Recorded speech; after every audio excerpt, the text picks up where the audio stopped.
कितना ही दुख है।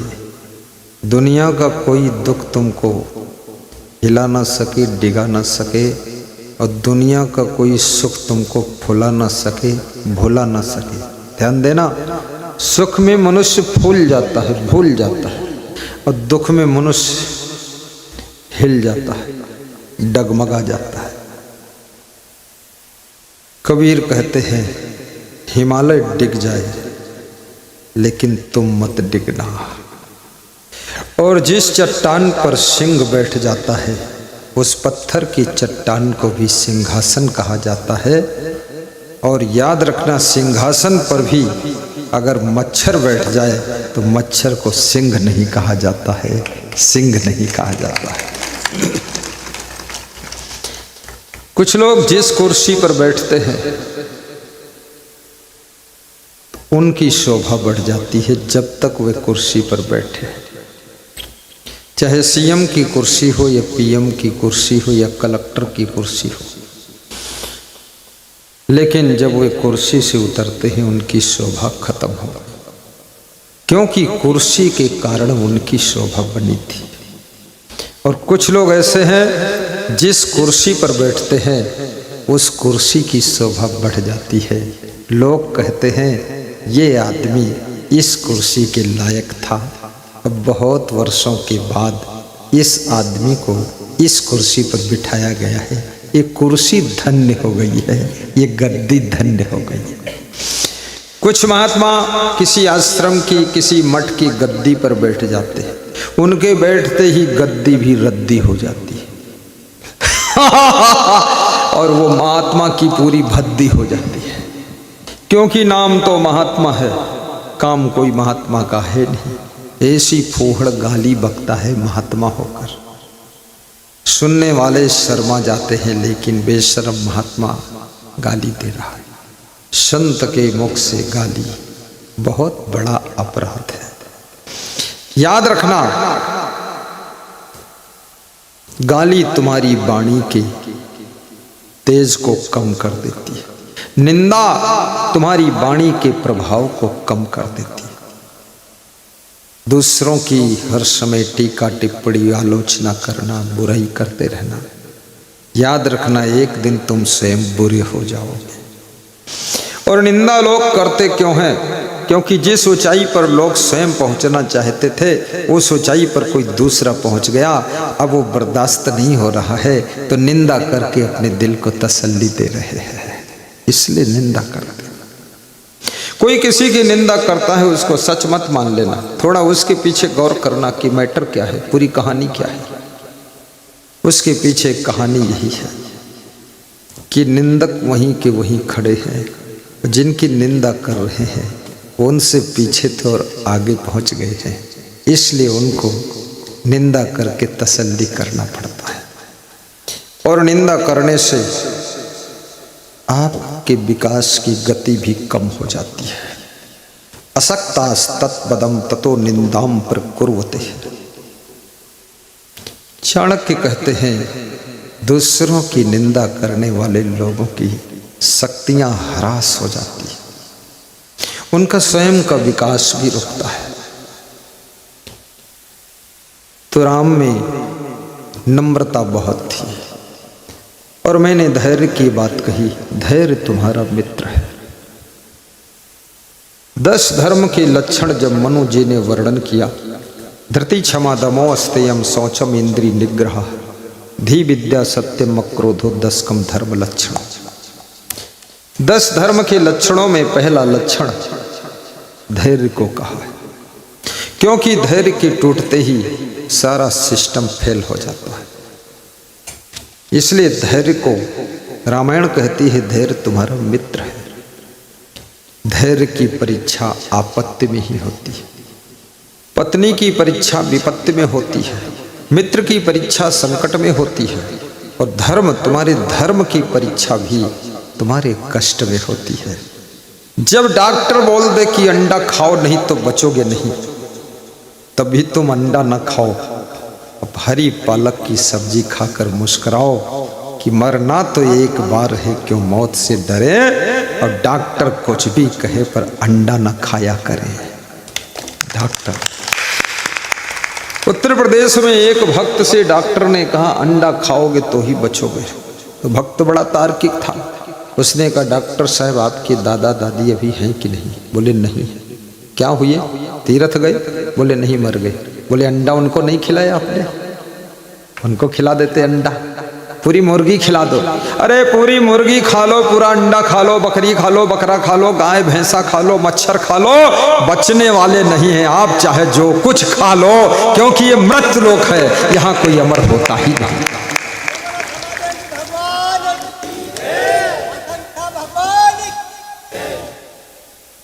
मांसाहार राक्षसों का आहार है, शाकाहार देवी और देवताओं का आहार है। शाकाहारी बनो, धीरे धीरे चाय की भी आदत छोड़ो। 50 साल की उम्र हो जाए तो समोसा भी छोड़ो, 60 साल के हो जाओ थोड़ा कचौड़ी भी छोड़ो। फिर एमपी की मशहूर कचौड़ी, मर जाऊंगा पर छोड़ूंगा नहीं। बड़ी खतरनाक कचौरी है। कचौरी में कितने लोग कचरे पड़े, कचरू मल बन गए। हजम हो या ना हो, चाहे जो रोग हो जाए, लेकिन कचौड़ी चाहिए। कचौरी का भी रस छोड़ दीजिए। सादा भोजन में जो सुख है, जो स्वास्थ्य है और जो शक्ति है। हनुमान जी फल फूल खाते थे, लेकिन अकेले लंका के सभी राक्षसों के ऊपर भारी पड़ गए थे। अकेले हनुमान जी गए लंका। अशोक वाटिका में बैठी हुई महारानी सीता का दर्शन किया और बहुत से राक्षसों को पीटा, बहुतों को कूटा, बहुतों को मार भी डाला। रावण के पुत्र अक्षय कुमार का वध कर दिया और सब राक्षस दौड़कर हनुमान जी के ऊपर टूट पड़े, पूंछ नोचने लगे। तो हनुमान जी पूंछ से बैग गिर लगाते थे तो पीछे रौद जाते थे।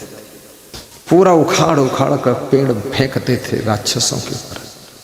अब ये भैंसा खाने वाले लोग एक अमरूद और आम खाने वाले के सामने कमजोर पड़ रहे हैं। शक्ति कहाँ है? अपन तेज संहारो आपे, तीनों लोक हांकते कांपे। आप गृहस्थ आश्रम में हैं, पति पत्नी, फिर भी संयम से रहिए, क्योंकि आपके शरीर में जो सबसे शक्तिशाली तत्व है जिसका नाम वीर्य है, स्त्रियों के अंदर वही तत्व है जिसका नाम रज है। ये रज वीर्य की मात्रा जब एक लिमिट से कम हो जाती है तो बीमारियां तुमको दबोच लेती है, और इसकी मात्रा एक लिमिट पर रहती है। उसका सुनिश्चित लिमिट है कि इतना होना ही चाहिए लेवल इसका, तो बीमारियां आना चाहती हैं, लेकिन आपके शरीर में इम्यूनिटी शक्ति इतनी होती है, प्रतिरोधक क्षमता, कि रोगों को दूर शरीर खुद भगा देता है। इसलिए अपने तेज को संभालो, तेजस्वी भी बनो। कलयुग में बहुत कम लोग तेजस्वी हैं, ओजस्वी भी बहुत कम लोग हैं। ओजस्वी वाणी हो और तेजस्वी आपका जीवन हो, शरीर हो, और तपस्वी आपका जीवन हो, और यशस्वी आपकी कर्म हो।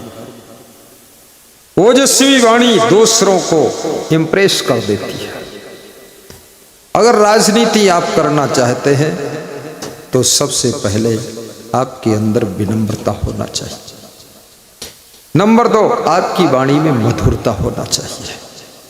नंबर 3, आपकी वाणी में ओज होना चाहिए, ललकार होनी चाहिए। जब बोलने के लिए मंच पर खड़े हो जाओ, नेता की वाणी पहले नम्रता से प्रारंभ होनी चाहिए। अंगड़ बंगड़ बात मत बोलो। अंगड़ बंगड़ बात बोलोगे तो दूसरे पार्टी को ही तुम जिता दोगे, खुद हारने के लिए बोल रहे हो। थोड़ा बात संभल कर बोलो, क्योंकि शब्दों में बहुत बड़ी शक्ति होती है। शब्द सम्हारे बोलिए और शब्द के हाथ न पाओ। एक शब्द औषधि करे, एक शब्द करे घाव। नदी मत बनो मनमानी, इधर बह रहे उधर बह रहे, गांव उजड़ रहे। नहर बनो, नहर जो है जिधर ले जाओ उधर चली जाती है। नेता जब नहर बन जाता है, कैनाल बन जाता है, जिधर जनता चाहती मंदिर चलो तो मंदिर चला जाता है, और जनता चाहती सत्संग में चलो सत्संग में आ जाता है, और जनता चाहती दंडवत करो तो दंडवत कर लेता है, जनता चाहती सड़क बनाओ तो सड़क बना देता है, और जनता चाहती है झुक तो नेता गया झुक, तो कौन सकता रोक उसको, आगे बढ़ेगा। अक्कड़बाजी नेता में ना। नंबर 2, नेता की स्पीच भी अच्छी होनी चाहिए। देख देख के कागज में पढ़ रहा है, मोबाइल में देख देख के पढ़ रहा हो, कहता कबीरा खड़ा बाजार में और छत पर भात खाए। ये क्या बोल रहे, उल्टी बात बोल रहे। एक नेता मेरे सत्संग में आया तो कबीर साहब की आधी टुकड़ी ही याद थी। बोला कहीं कबीर सुनो हो संतो। तो हमने कहा बोलो आगे बोलो। बोले तुम्हारी तरफ देख रहा हूँ, बता दो, मालूम कुछ नहीं। के भंडार बनो, बकवास से काम नहीं चलेगा, थोड़ा ज्ञान की भी जरूरत है। कम से कम 30-40 श्लोक याद करो, कम से कम 30-40 चौपाइयाँ रामायण की याद करो, और कम से कम 10-5 भजन भी याद करो, और कम से कम कबीर के दोहे भी 10-20 याद करो, और कम से कम नीति शास्त्र के श्लोक भी 2-4 याद करो, और कम से कम थोड़ा बहुत कविता बनाना भी सीखो। जहाँ देखो लोग जहाँ के हैं उसी तरह का गीत बनाकर गा दो, लोग खुश हो जाएंगे। थोड़ा वाणी ऐसे गाना भी सीखो, और साथ साथ में ये भी याद रखना, वाणी जो बोलो उसका अनुपालन भी करो। ऐसा नहीं खाली वाणी ही वाणी है, वाणी का कार्य भी करना है। क्योंकि जनता अब जागृत हो चुकी है, सब मोबाइल में देखते रहते हैं, न्यूज सुनते रहते हैं, समझते रहते हैं कौन क्या कर रहा, कहाँ क्या हो रहा, तो सब महिलाएं जागृत हैं। ऐसी हालत हो गई है कि पति दूसरी पार्टी को वोट दे रहा है, पत्नी तीसरी पार्टी को वोट दे रही है, बहू पहली वाली पार्टी में लगा रही है, घर ही में 7 पार्टी घुसी पड़ी है। हाँ, पति धमकाता भी है इस पर वोट लगाना, बोले चिंता मत करो, जिस पर बता रहे उसी पर लगा दूंगी, और जाकर दूसरे पर लगा देती है, क्योंकि उसको तो कुछ मिल गया तो उसको तो खुशी है। इसलिए राजनीति का मार्ग बहुत सहज मार्ग नहीं है, त्याग और तप का मार्ग है, मेहनत का मार्ग है, आशीर्वाद का मार्ग है। संतों का आशीर्वाद भी लीजिए, और राजनीति को धंधा मत समझिए, राजनीति को धर्म के वस्त्र पहनाइए, राष्ट्र प्रेम पैदा कीजिए।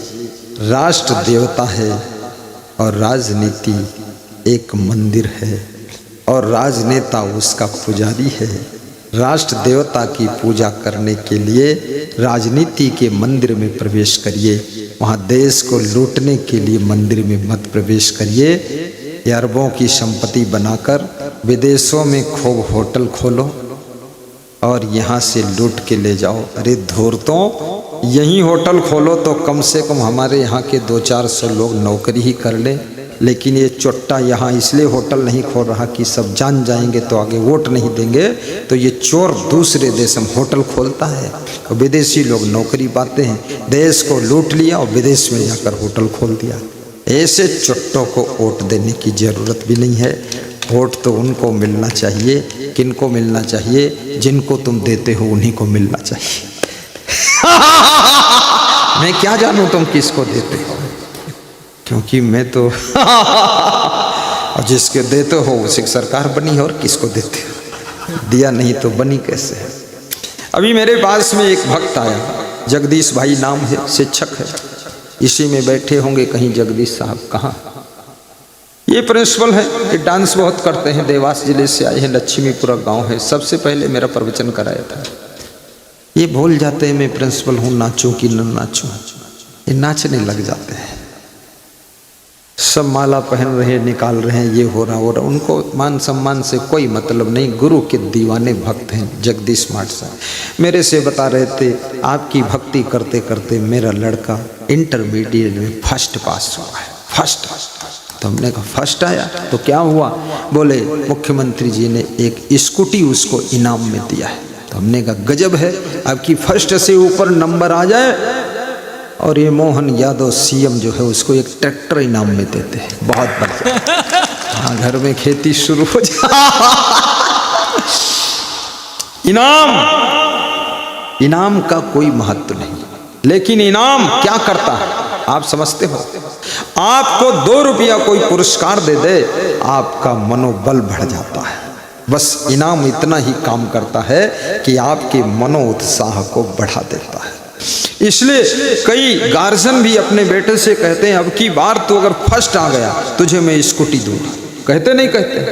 कोई गार्जियन कहता अरे तू फर्स्ट आ गया, अगर सिलेक्ट हो गया MBBS में तो तुझे मैं 50 लाख का मकान अलग बना कर दूंगा।